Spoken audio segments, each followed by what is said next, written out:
Bismillahirrahmanirrahim. Assalamualaikum warahmatullahi wabarakatuh. Alhamdulillah, kita berjumpa lagi pada hari ini untuk kembali belajar di buku 4D tema 8. Pada pembelajaran kali ini dimulai dari pembelajaran 4 sampai dengan pembelajaran 6. Pembelajaran 4 ini kita akan belajar tentang karakteristik individu. Tentunya kemarin kalian juga sudah mengenal karakteristik individu yang sudah coba kalian kerjakan, yaitu mulai dari warna rambut, warna kulit, bentuk mata, dan tinggi badan misalnya. Itu mengenai karakteristik fisik. Tentunya ada lagi loh selain karakteristik fisik, ternyata adalah kamu akan dapat mengenali anggota keluargamu mengenai kegemarannya atau hobinya. Seperti contoh pada gambar tuh, siapa tuh yang sama hobi memancing seperti ayah di situ. Pada pembelajaran kali ini kita juga akan belajar kembali tentang jenis pekerjaan yang terkait kegiatan ekonomi, tentunya sesuai dengan daerah tempat tinggal.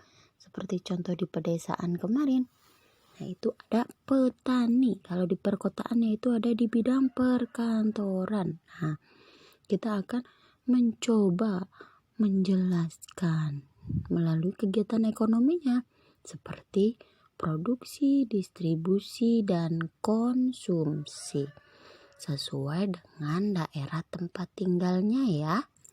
Contoh, kalau di daerahmu ada tukang bakso, itu termasuk produksi.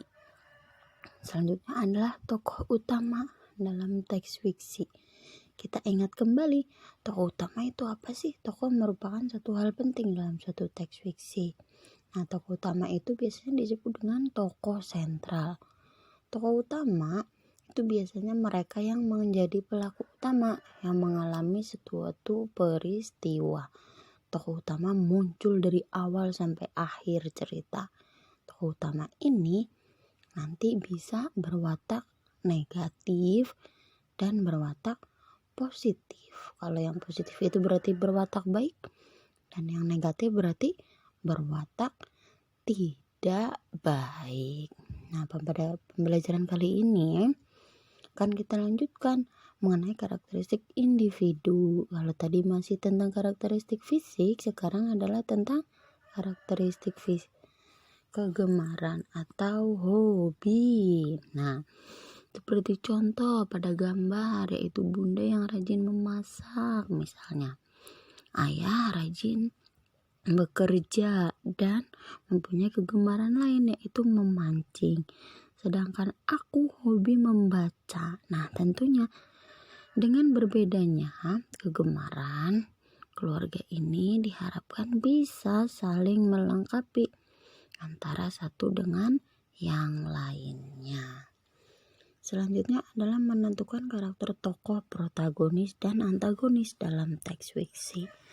Tadi kita sudah mengenal, yaitu ada sifat positif dan negatif pada tokoh suatu teks fiksi, baik itu yang bersifat baik ataupun yang bersifat tidak baik. Yang bersifat baik kita sebut dengan protagonis, sedangkan yang bersifat tidak baik kita sebut dengan antagonis. Itu beberapa karakter tokoh dalam suatu teks fiksi. Bisa kalian bedakan mana antagonis dan protagonis. Nah, bagaimana ya cara kita mengidentifikasi tokoh-tokoh itu? Caranya adalah kita bedakan dulu mana yang tokoh utama dan mana yang tokoh tambahan. Apa sih tokoh utama dan tokoh tambahan? Tokoh utama adalah tokoh yang mengalami atau kejadian dalam suatu cerita itu. Tentunya kejadian itu dia alami dari awal sampai akhir. Sedangkan tokoh tambahan adalah tokoh yang hadir sebagai tokoh pendukung dari tokoh utama, yang sifatnya kalau tokoh tambahan adalah melengkapi kejadian atau peristiwa yang telah dialami oleh tokoh utama.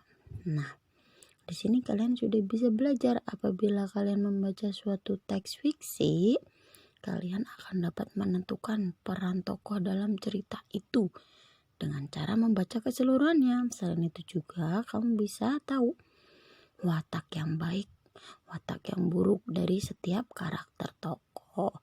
Yaitu tadi kejadian yang dialami dari tokoh dari awal sampai akhir cerita. Dengan demikian kamu bisa tahu karakter tiap-tiap tokoh. Nah, itulah pembelajaran pada hari ini di tema 8 pada pembelajaran 4 dan 6. Terima kasih. Wassalamualaikum.